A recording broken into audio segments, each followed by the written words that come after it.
The story starts in a barren wasteland. In this desolate place, a little boy is seen fighting an enchanted octopus. Using his fiery fists, the boy struggles to combat the powerful monster. Fortunately, he isn't alone. His friends are there to assist him. However, the monster remains formidable as they all realize their attacks are ineffective. With no other choices, one friend casts a special spell called God's Empowerment, the 9th layered chain. With that, another friend summons chains of light to completely immobilize the monster. Lastly, the boy casts the thunder spell, which reacts with the chains of light, striking the monster and ultimately defeating it. But the battle isn't over. Their leader commands them to step back as the monster suddenly gives birth, releasing a fetal demon parasite. This dark creature starts chanting some blood magic and blasts a large laser, shocking everyone. Another monster then appears, resembling a demon king. Recognizing the danger, their leader warns them to brace themselves. The huge demon king shoots a laser at the parasitic demon, destroying it instantly.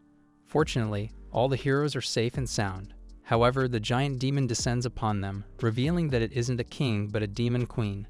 The demon queen approaches the leader of the heroes, bragging that the parasitic demon is just a piece of cake for her. She then teases the leader, saying she needs to teach him a lot so that he can become the king of the kingdom. To everyone's surprise, the leader and the queen are husband and wife, and her name is Isabella, the queen of the devil tribe. In the world called the Chu Lui Plains, many tribes exist, with the human tribes and demon tribes being the strongest. A few centuries ago, the two tribes erupted into a full-scale war over essential resources, which left both tribes crippled over time. The human tribe was the first to ask for peace, and the demon tribe's queen, Isabella, agreed to sign a treaty for peace. The story then shifts to the modern world on Earth, where a man named Xiang Yi is playing League of Legends. Xiang Yi, the leader of the heroes, has parents who have been abroad for many years. Due to their absence, he spent an entire summer locked at home, always alone, playing games all day. He thought his entire summer would continue like this, but he didn't expect to become another world savior. It all started when his ring began to glow. As he fell asleep, he woke up in another world, surprised to see the demon queen Isabella. Of course, this truly shocked and confused him. He thought he was hallucinating or dreaming because of his addiction to the game. Noticing the people's outfits, he started to realize that he might be in a different universe. On the other hand, Isabella is irritated and doesn't believe that Xiang Yi is the chosen hero, despite the high priest's belief. She saw Xiang's ring, a valuable item called the magic ring, which was identical to Isabella's own. Isabella grabs Xiang with disappointment, noting how weak he is since she can't even sense his magic. She is also prejudiced, unable to believe he is from the human tribe. Xiang, confused, doesn't understand what's happening or what she is talking about, as he recalls that he just bought the ring at a street store. This surprises Isabella, leading her to believe that something must have gone wrong with the summoning spell, resulting in a useless human being summoned. However, the high priest firmly believes that Xiang is the chosen one destined to save the demon tribe from extinction. Still confused, Xiang asks what is happening. Isabella responds by calling him human garbage and introduces herself as the 7th descendant of the demon tribe. She then tells the story of how she signed the peace treaty between demons and humans, despite no one expecting the High Commander, Lillian, to attend the secret agreement. Lillian's real intention was to attack the demon queen when she was unarmed. Isabella recalls how Lillian managed to extract a significant portion of the queen's magic. Fortunately, the queen had 4 guards who sacrificed their lives to protect her, which is the only reason she survived. She tells Xiang that there are only a few left who will protect her now. Xiang hears this and starts to understand, thinking it might be like those anime war stories from the internet about a guy being transported to save the world. This excites him, as he imagines himself as a hero who ends up marrying the demon queen. Xiang then suggests to Isabella that she should just hide somewhere, which offends her. All her subordinates are being chased by that Lillian girl. Suddenly, the queen senses something. She feels her aura disappearing. She then starts to lose her demon form, and her body changes to that of a normal woman. The high priest notices that the queen's aura has been depleted, which shocks Isabella. She doesn't know what to do, wondering how she is supposed to present herself to her people. Everyone blames Xiang and wants to murder him, but they are suddenly interrupted by soldiers informing them that the human tribe is about to penetrate their defenses. They ask the queen for help. Isabella then takes Xiang's clothes, making her look like a normal human. The high priest points out that this would make it easier for her to escape. All of her loyal subjects want to defend her and buy time for her escape. But she refuses to leave her people. The high priest, however, ignores her protests and prepares a teleportation spell to send her to a safer place. Xiang tries to escape, planning to ask for help from the human tribes, but he is captured in the end. The high priest is proud to protect her queen as her final wish and mission. Just as she casts the teleportation spell, the huge doors explode and humans burst in, led by Torst Angus, who demands to know where the queen is. The high priest remains silent and smiles. Meanwhile, Isabella and her group are teleported to a safer place farther from the castle. The queen's group sees how upset she is and tries to cheer her up. Isabella reassures them that she has no time to mourn as she wants to avenge her people. As they plan to go back, humans spot them lurking at the top of the mountains and shoot an arrow at one of Isabella's soldiers. Realizing they are being attacked, they prepare to fight. The humans ambush them, believing they will be rewarded for murdering demons. The injured soldier asks Xiang to promise that he will protect the queen as her final request. Seeing how serious the girl is, Xiang agrees and starts to grab Isabella. The queen wants to fight alongside her soldiers, but Xiang wants to uphold his promise and tries to escape with Isabella. Isabella doesn't want to leave, preferring to die alongside her soldiers, which makes Xiang mad. He notices her loyal subjects sacrificing themselves for her and tells her that she needs to live to avenge their lives and not let their sacrifices be in vain. With tears in her eyes, the queen runs away as she sees her soldiers being murdered by the humans. Leaving them behind with no choice, Xiang and Isabella escape but are ambushed by 3 soldiers. At first, the soldiers are confused, thinking Xiang and Isabella are slaves. Isabella, overwhelmed with pain and anger, is in tears and wants to murder them all. Xiang hugs Isabella to stop her, as both of them act like a couple to avoid any danger. However, the guards hear about the demon tribe brainwashing the slaves, convincing them that humans are a threat. The guards decide they won't back down from murdering Xiang and Isabella. Xiang, unsure of what to do next, sees the soldiers determined to murder them. With no other choices, he knows he must protect the queen. He forces Isabella to bow down and tells the soldiers that she has been heavily brainwashed. He pleads with them to let her go. Isabella, angry and embarrassed as she is royalty, hesitates. Xiang whispers for her to play along and drop her ego for now, knowing they have no choice but to survive as she has lost her powers. The soldiers, however, only care about rewards and money. As one soldier is about to swing his sword at them, a high-ranking person appears and stops them. The soldiers grow nervous, knowing they will be punished if someone finds out they are murdering humans. A silver-haired man approaches them. The soldier asks if they are supported by the Red Dragon Squad. The man doesn't believe their story and spares Xiang and Isabella, asking them to leave and find their leader. He pretends not to have seen or heard anything, sparing the 3 soldiers as well. One soldier continues talking, trying to reason with the man, but the man doesn't care at all. He unsheathes his sword and points it at them. He tells them that he is the head of a squad and that they have lesser authority compared to him. He informs them that he has permission to execute them easily. With that, the 3 soldiers flee, saving Xiang and Isabella, thanks to the handsome silver-haired man. Now Xiang and Isabella are still nervous as they face a much stronger and higher-ranking soldier. The man then introduces himself as Sophices, the head of the White Dragon Knights. Sophices asks them when they are captured by the demon tribe. Xiang tries to change the topic by thanking him for saving them, but Sophices demands a straight answer, pointing his sword at him. Sophices is serious about murdering Xiang if he doesn't answer the question immediately. Making matters worse, Isabella taunts him to murder them. Xiang quickly tries to make an excuse, lying about how they got captured. Surprisingly, Sophices thinks Xiang is telling the truth and asks what his role as a slave is. Xiang lies, saying he was an assistant cook, and that Isabella is his wife who was also captured by the demons. Sophices listens and appears to understand what they have gone through, but Xiang isn't sure if he believes them. Sophices then asks why Xiang is walking around naked, which makes him very nervous, but then Sophices takes off his cloak and gives it to Xiang.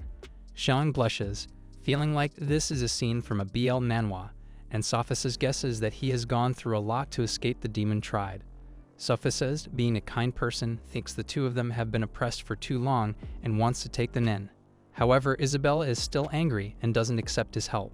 Suddenly, Sophices' soldiers inform him that the Red and Black Dragon squads have both retracted their troops. On the other hand, Isabella and Xiang are fighting and arguing about their situation. Xiang, now very nervous, pleads with Isabella to keep quiet and maintain a low profile. However, Isabella, still being naive and entitled, doesn't stop arguing with him. He warns her about the trouble they could face if she keeps acting like that and asks her not to expose herself. Sophisis then receives a report and decides he doesn't have anything to do, so he chooses to go home. He looks at the two and asks them to come with him. Sean rejoices, appreciating how thoughtful and kind Sophisis is. As morning arrives, they reach the human tribe's capital, located at the southern end of the mainland. Xiang is awestruck by the tall and large walls surrounding the city. This place is called the capital, and the impressive wall, known as Ayer's Wall, is embedded with powerful cannons and protected by high-level sorcerers, making it a very safe place for humans. Later on, the troops and our heroes enter the capital. Xiang notices that humans dress completely differently compared to the demon tribe. He sees everyone bowing respectfully to the knights. Sophisis calls out to Xiang and Isabella, noting their names, Xiang Yi and Yi Bei, which sound strange. He asks if the demons changed their names, to which Xiang responds affirmatively. Sophisis begins asking many questions about whether they remember their old names or their families. As they walk through the capital, Sophisis spots a member of the royal family, Tollesbury, smiling like a maniac. Sophisis orders everyone to dismount and head back to the royal palace. The two heroes wonder why all the soldiers are blocking the way. Isabella knows about Tollesbury, who is one of the royal family members. When Xiang calls the royal man trash, one of the soldiers hears him and tells him to keep quiet, explaining that Biri is the first child of the regent. You see, their actual king is still young. Right before the previous ruler passed away, Biri requested to become the current regent as he supported the ruler. The regent holds all the power and commands the cavalry, making it a title above all men. Isabella is so irritated by Biri that she would crush him like a bug if her magic power hadn't disappeared. The soldier is very concerned and warns them not to speak nonsense. Sophisis greets Biri with respect, but Biri responds disdainfully, saying he thought his father had returned. Instead, it was Sophisis' group, whom he calls the useless White Dragon team. Biri even mentions that he had arranged a large welcoming party for his father. Sophisis, puzzled, asks a question. He remembers their orders to go to the demon tribe and sign an agreement. He wonders why the king was one step ahead of them, already at the location where the agreement was supposed to be signed. The royal dude, being annoyed, responds that the king had a different idea of dealing with the demon queen, suggesting her execution. Smugly, he questions Sophisis, asking if he is challenging the king's decision. Suddenly, a man appears, stating that his son Sophisis is just curious about the king's actual intentions. This man is Guro Dida, Sophisis' father, and the imperial leader.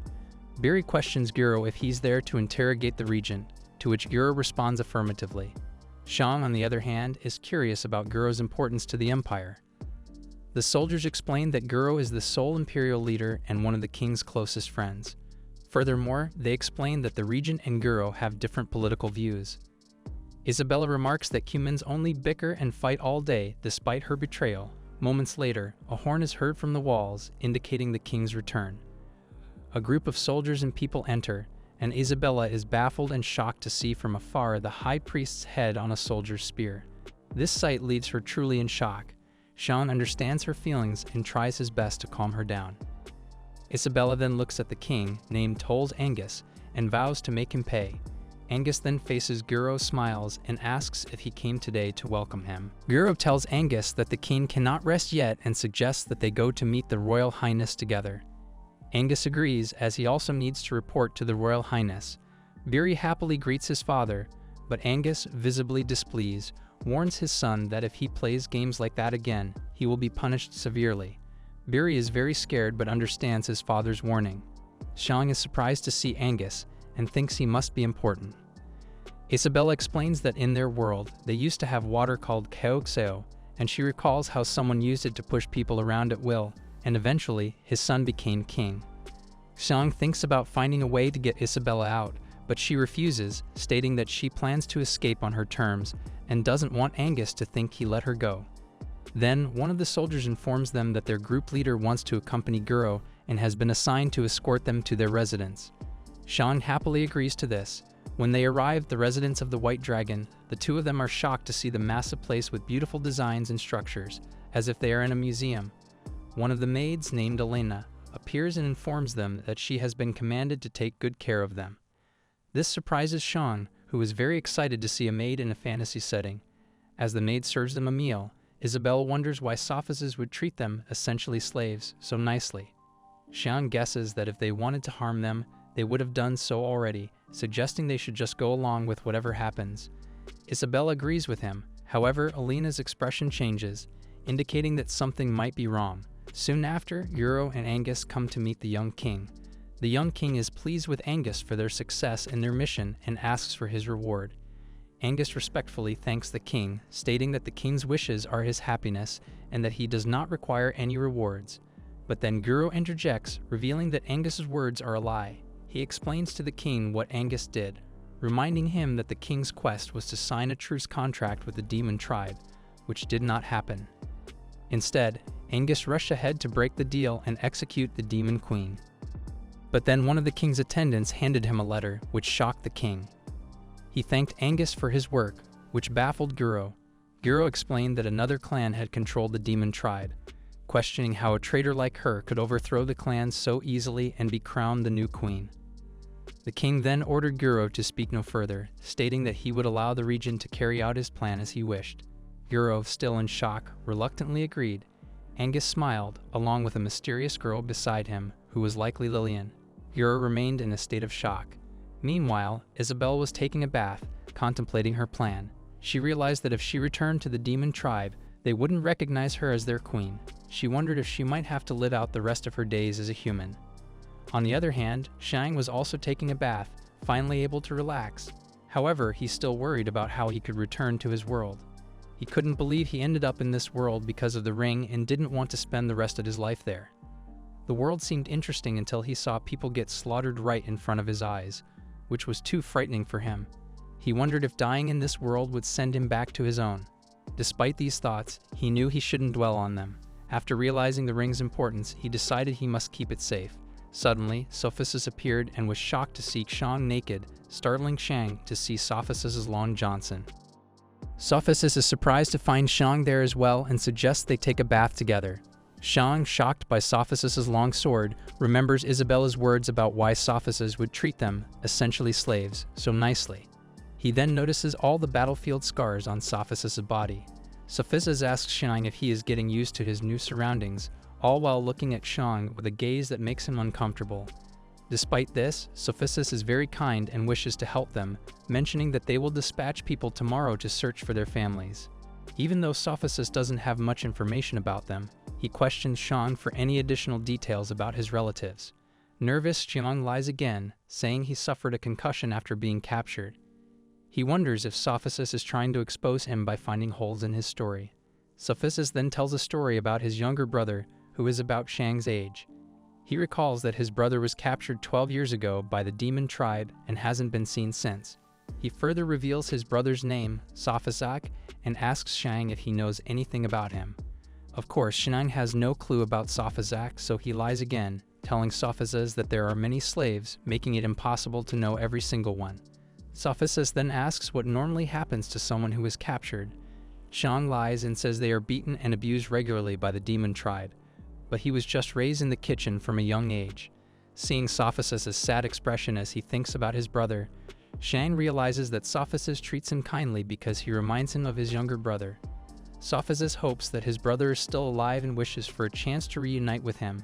Shang tries to cheer him up, saying that his brother is probably still alive and strong.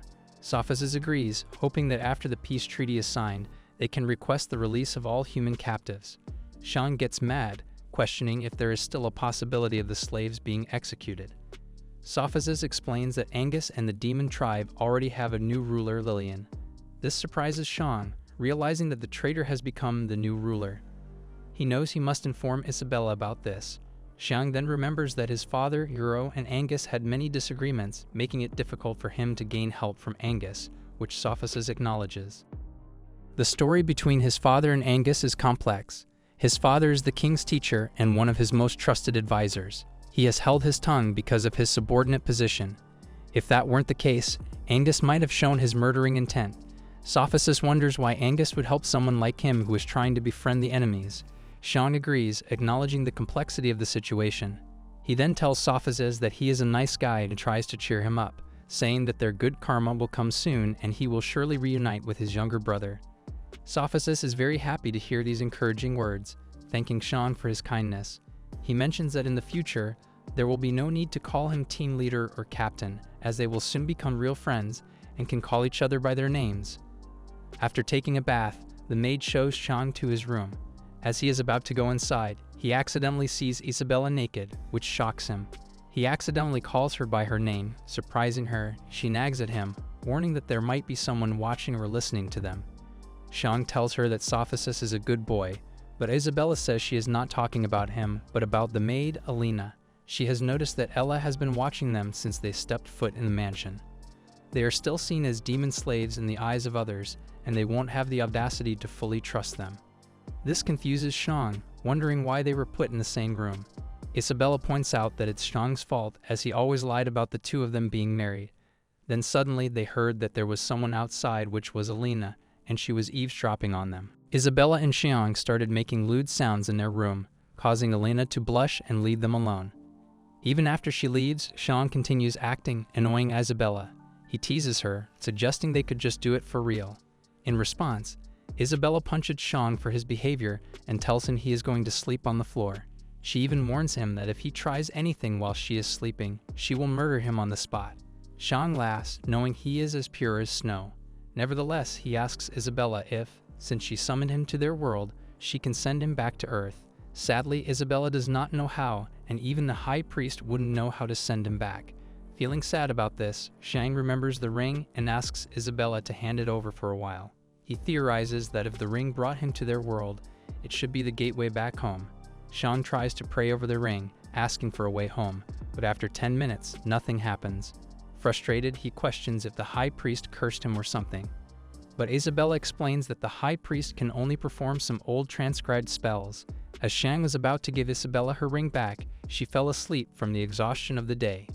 Meanwhile, in Sophisis' room, he stood by the window, deep in thought about his problems. Ella was there, and he asked if she had been spying on them. Blushing, she admitted that she had, explaining that since Xiang and Isabella came from the demon tribe, she didn't trust them.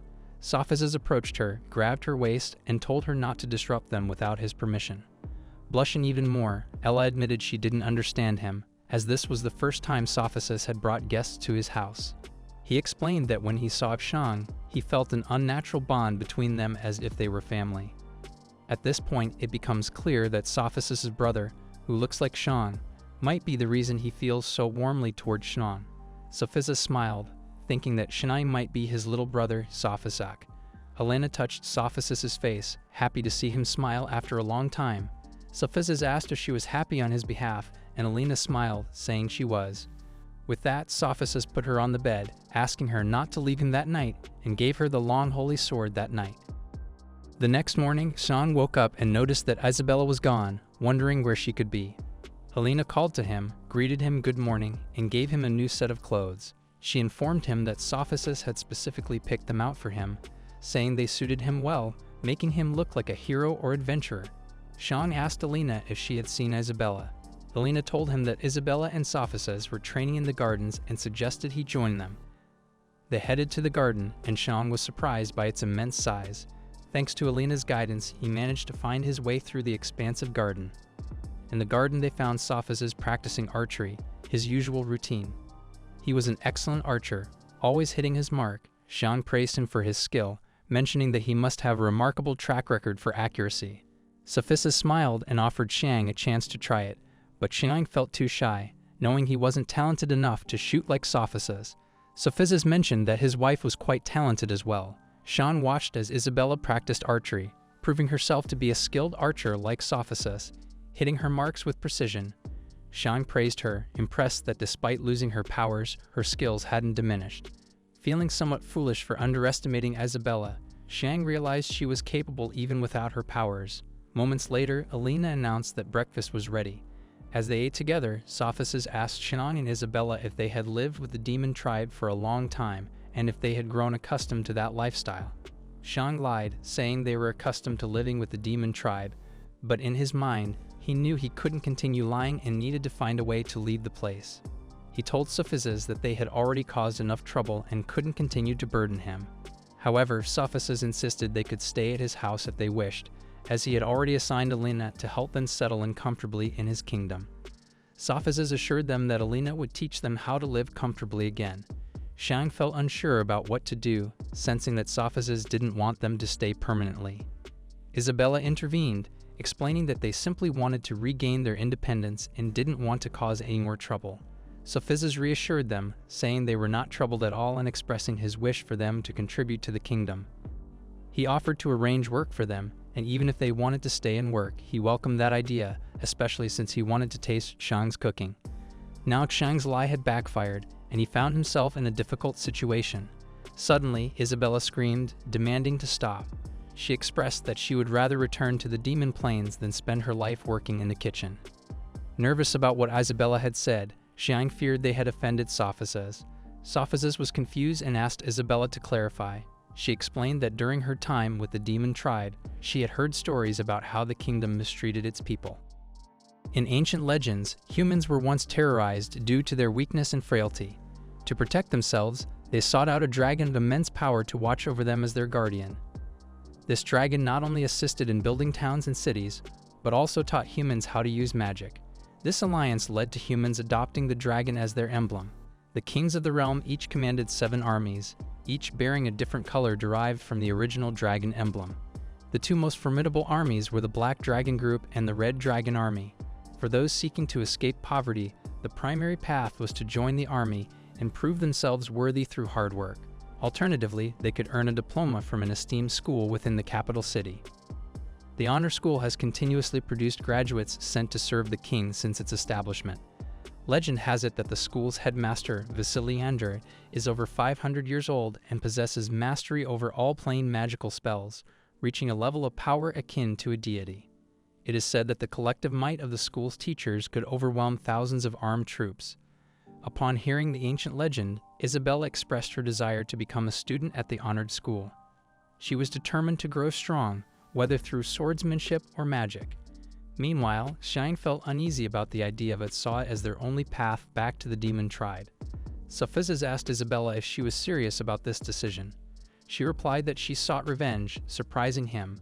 Concerned that revealing their true intentions could endanger them, Xiang joined in, stating they sought revenge as well. He elaborated that they had suffered under the oppression of the demon tribe and sought to eliminate them through training and combat to save millions of captives. Sophices was taken aback by their resolve and refused their request to join the school. He explained that the battle was not as simple as they thought and suggested they settle down and find their families instead.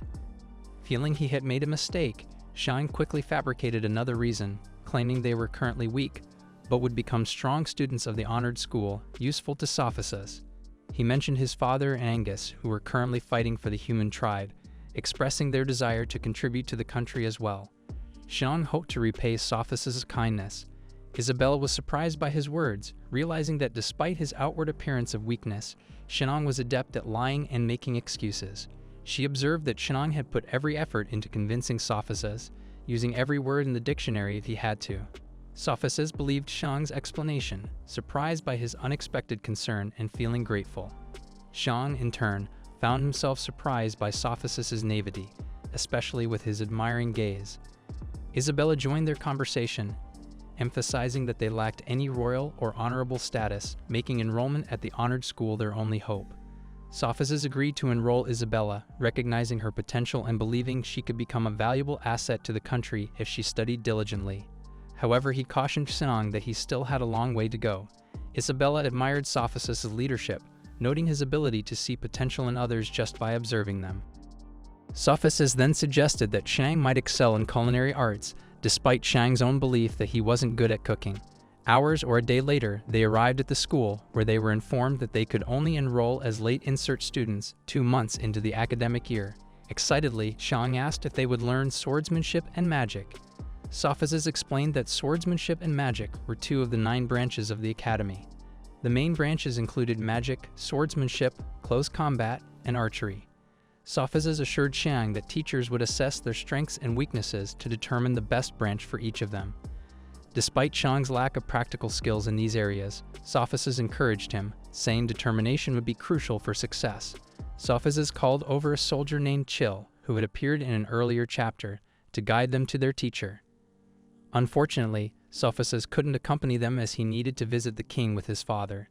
He promised that if Chiang and Isabella passed their screening tests, accommodations would be provided. However, if they didn't pass, he would take them back to his place. Isabella and Chill chuckled at Sophocles' words.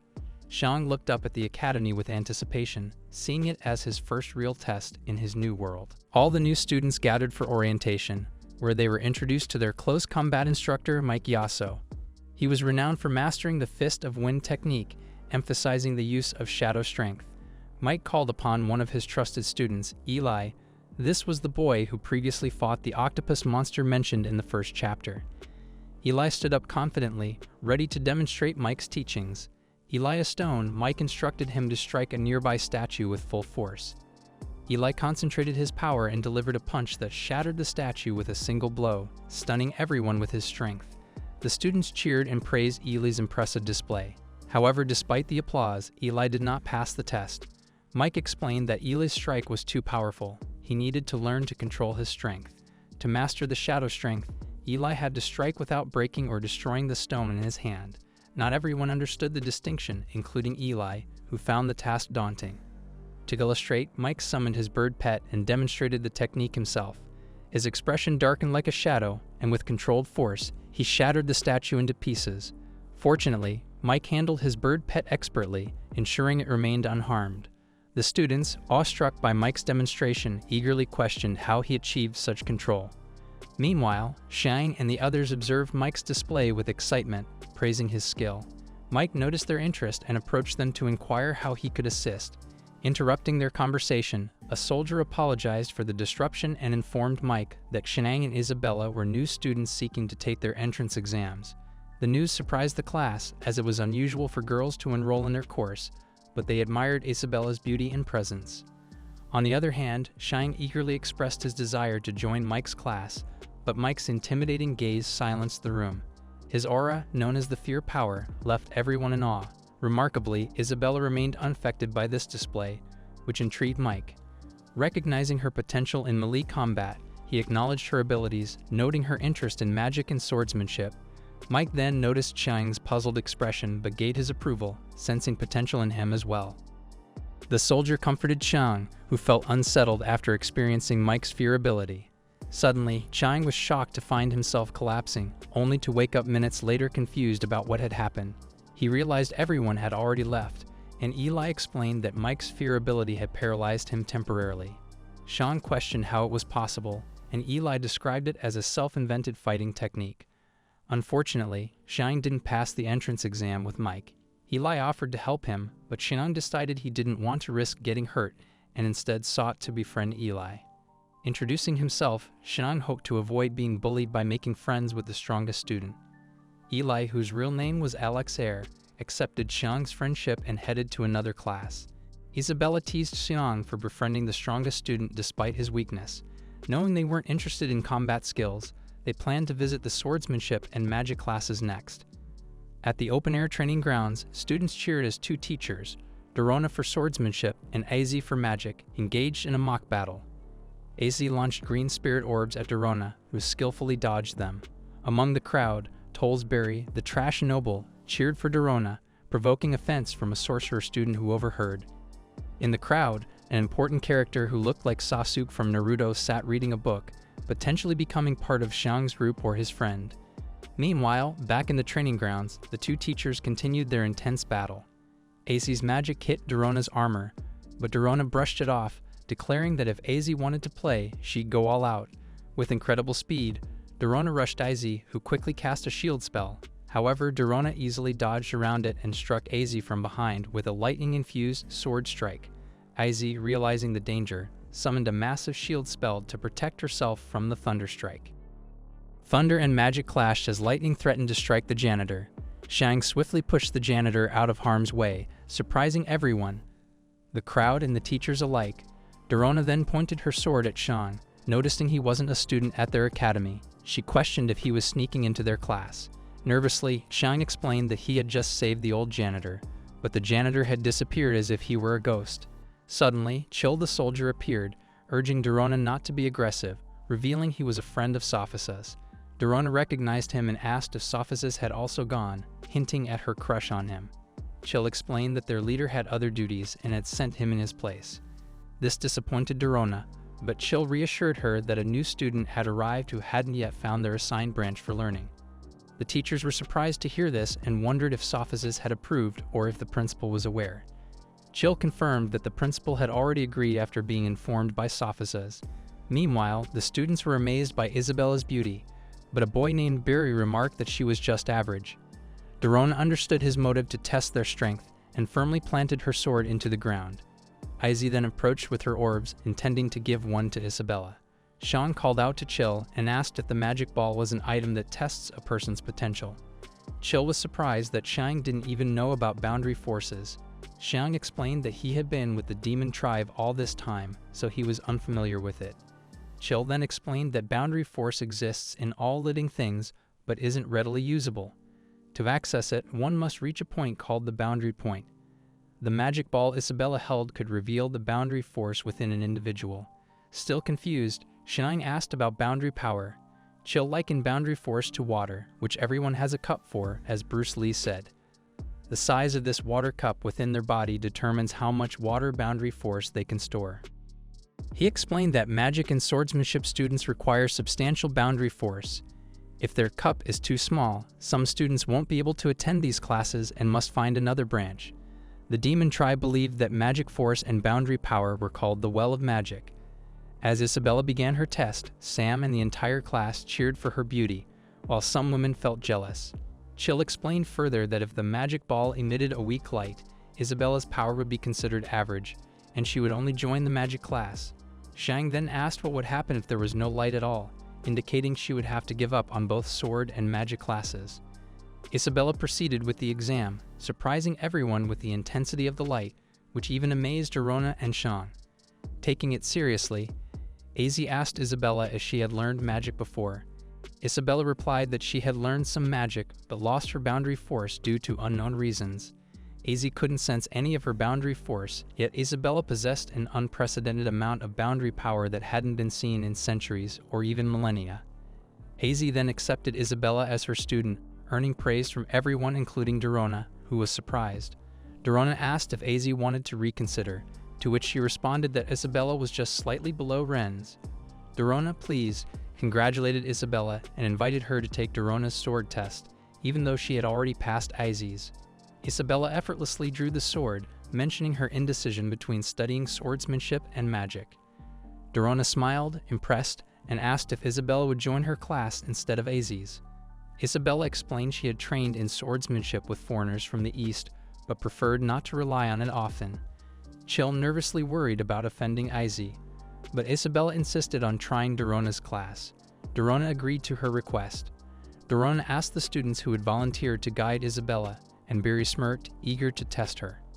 With a cocky expression, he assured her he'd go easy. Xiang smirked too, aware of Isabella's strength.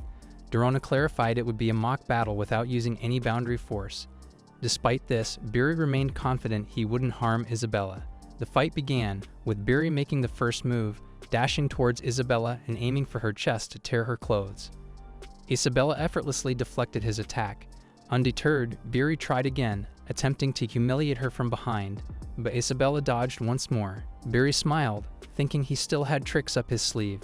To Isabella's surprise, she noticed her clothes were cut, and some students cheered for Barry's prowess in battle, exciting the boys but irritating Sean.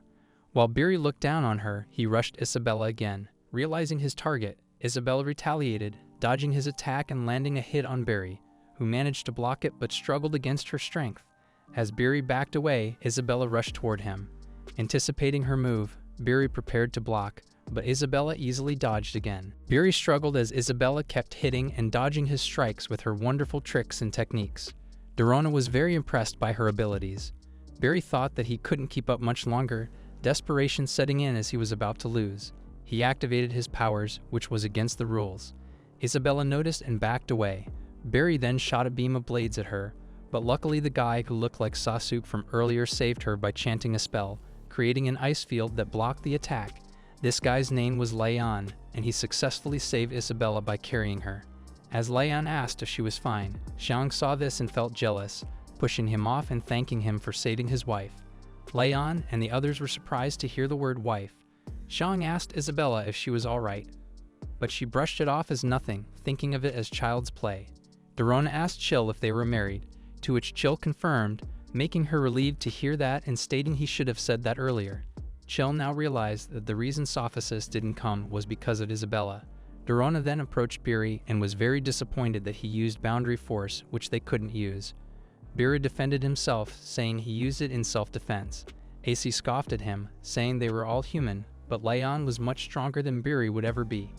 Az bragged about Leon being her apprentice and was pleased that he had found a suitable match for the future. Leon responded that he would try his hardest to become stronger, bowing and respecting Isabella, and asked to be shown the way. Moments later, Dorona observed Isabella's earlier movements and asked if she had learned her skills from the teacher named Mokia. Isabella confirmed that she did, noting that Mokia was known across the plains as the god of sword, shocking all the students who had heard his name and were trained by him. Dorona had also been under Mokia's teaching at a certain point in her life, which allowed her to recognize the skills Isabella was displaying as those taught by Mokia. Isabella was impressed by this, but she noticed that Dorona's skill, demonstrated earlier, was stronger than Mokia's. Dorona was pleased to hear this and thanked Isabella, accepting her as one of her students. Everyone applauded, except for Biri, who was still salty about the fight. Now, a boisterous party ensued with magicians and swordsmen vying for Isabella's attention, though she hadn't decided whom to pick. Xiang remarked that it seemed Isabella also could attract others due to her beauty and skills. Isabella even boasted to Dorona about her skill, claiming she was more powerful than her in her fully demon form. Dorona agreed that Isabella was very powerful in her own right. Meanwhile, the two teachers were also competing for Isabella's favor. Dorona believed Isabella was better suited to using a sword alongside magic, suggesting that attending magic classes would waste her potential as a student. Ultimately, it was Isabella's choice whom she wanted to follow, knowing she was also conflicted by this decision. The two teachers continued their fight over Isabella, settling it with a duel to win her favor. Xiang approached them, excitedly asking about his test. Izzy, equally enthusiastic, gave him an orb to test his power. Xiang had worked his entire life for this moment and was eager to see his power level. Many believed he had enough magic to bring peace to their world, expecting his bright light to dazzle everyone. The students speculated that he might even be stronger than Izzy, but they couldn't be certain. 3 minutes passed, but no light emitted from the orb, disappointing everyone. Xiang felt increasingly nervous. Biri seized the opportunity to bully Xiang, calling him another piece of garbage. Now that Xiang's uselessness was evident, Az disapproved and refused to accept him as a sorcerer. She clarified that she had only tested him to let him confront his failure. Without boundary force, he couldn't perform magic or wield a sword. Dorona felt sympathy for him and suggested he focus on swordsmanship, though he would never defeat those who could use boundary powers. Xiang felt gloomy and depressed, asking if there was any other way. Biri continued to bully him, labeling him a useless number who might end up brain dead if he persisted like this. Xiang now recalled Sophisa's earlier words about his potential in culinary arts, realizing how useless he felt. Isabella, feeling sorry for her husband, shouted at them, warning that if they called Xiang trash again, she would fight Biri to defend him. Hearing this, Biri became visibly scared of her. Xiang, now feeling more confident, placed his hand on Isabella's waist and declared that his wife was great and would always protect him. However, he soon realized he was being arrogant and stopped, surprised that Isabella didn't hit him, but instead blushed. Feeling better after Isabella's defense, Xiang called out to Chill, expressing his desire to transfer to other branches and see how he would fare there instead. Xiang agreed that Isabella was truly talented in both magic and swordsmanship, and encouraged her to pursue whatever she wanted. Isabella, warming up to him, smiled while the two teachers continued their fight over her. Xiang accepted that he wasn't suited for either class and looked forward to exploring other options. As they walked, Xiang and Chill conversed, with Xiang asking if he would be able to join the school if he couldn't use boundary force. Chill explained to him that there are different branches and that his choice wouldn't diminish the importance of each branch. What mattered was his suitability for each one. From now on, Xiang could only choose non-combat branches. Now Xiang pondered this, wondering if he would eventually become a chef. Soon they reached the next branch, known as the forging branch, which seemed perfectly suited for him as it focused on the arts.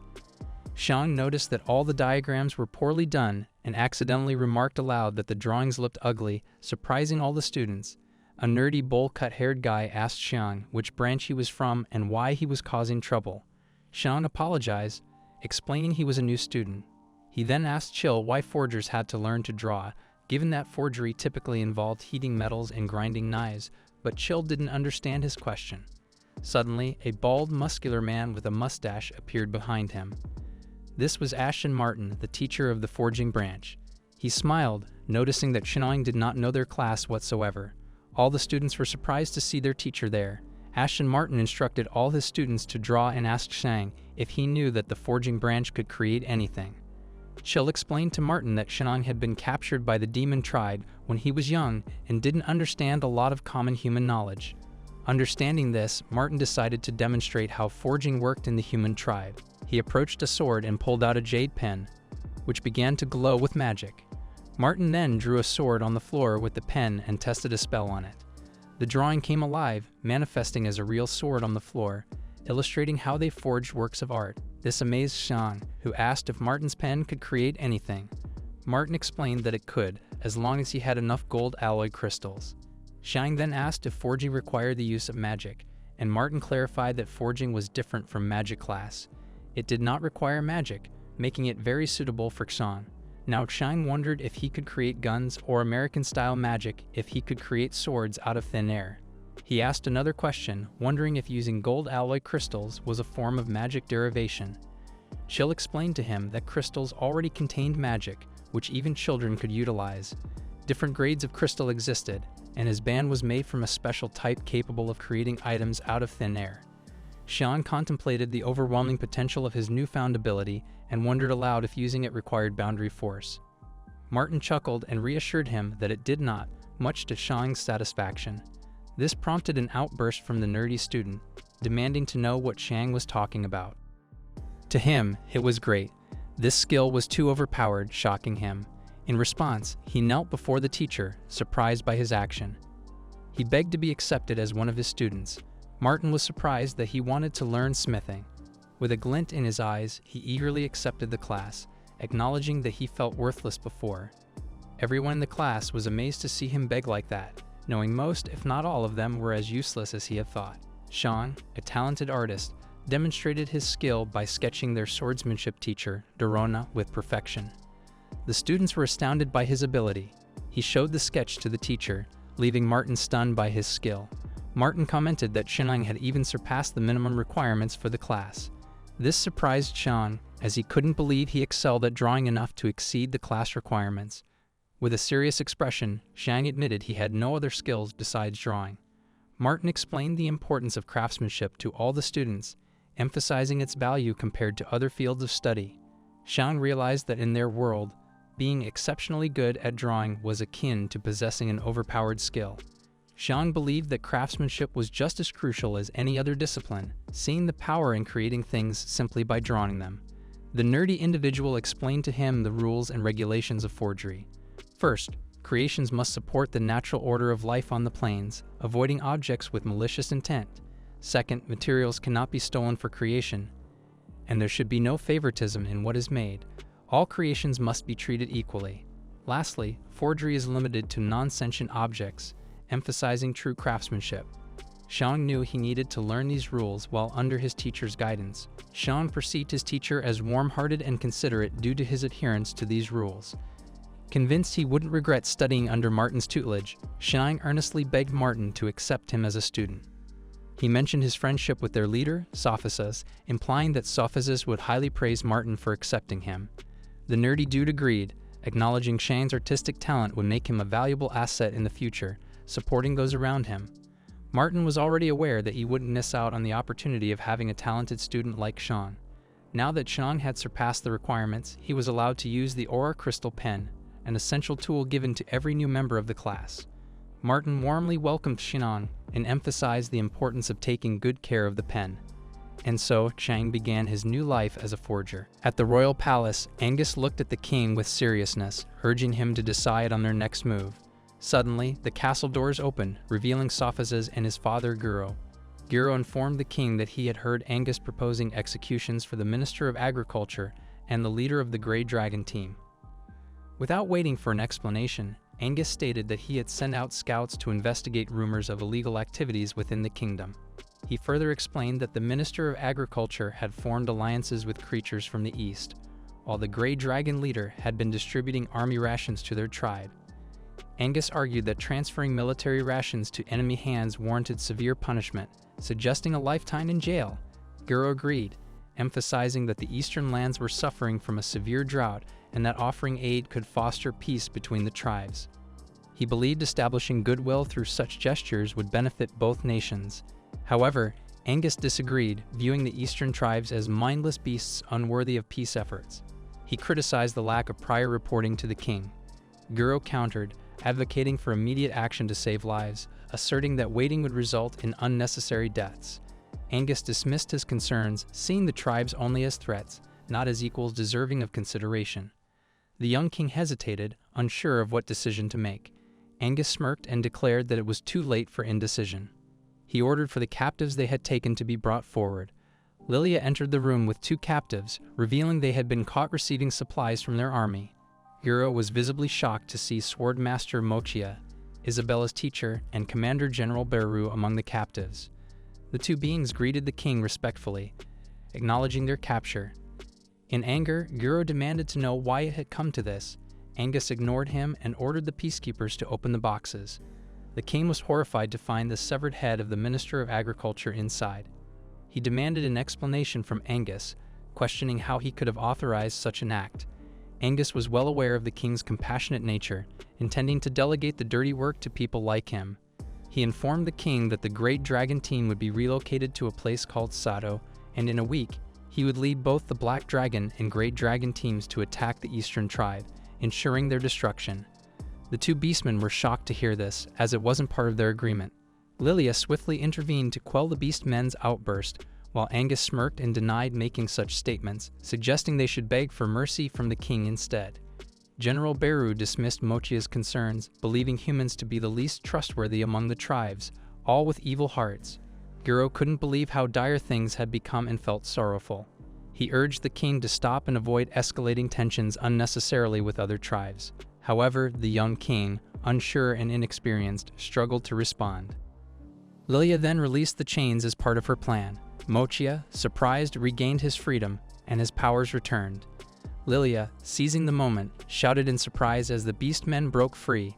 Blinded by rage, Mochia impulsively accused them of declaring war on his tribe. He rushed toward the king, summoning a magic sword, intent on murdering him.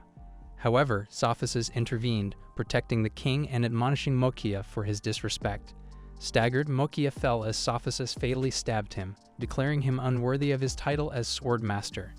Lilia pretended concern for the king and swiftly executed Mochia as part of her act. The young king was visibly shocked and scared by the unfolding events. Meanwhile, Guro seethed with anger, knowing he was powerless to stop it. He glared at Angus, realizing it had been part of his plan all along. Angus smiled smugly, satisfied that his plan had succeeded. Xiang and Chill finally finished applying for the forgery class.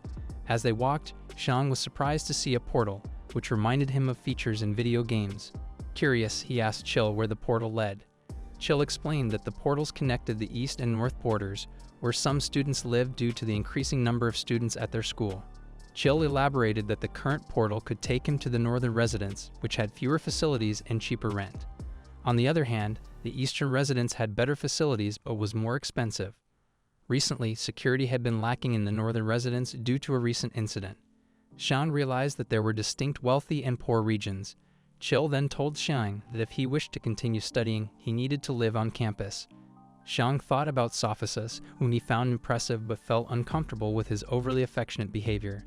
He decided he'd rather not go back to the mansion, so he asked Chill to inform Sophisis of his decision. Chill understood that neither of them wanted to return to the mansion, especially since their team leader had already arranged everything for them. Chill handed Xiang the key to his dorm, but mentioned that if he ever wanted to return to the mansion, arrangements could be made for him to stay in the Eastern Hall. Xiang felt grateful to Sophisis and promised that if he ever returned to Demon Tribe territory, he would do his best to find his little brother as a form of repayment.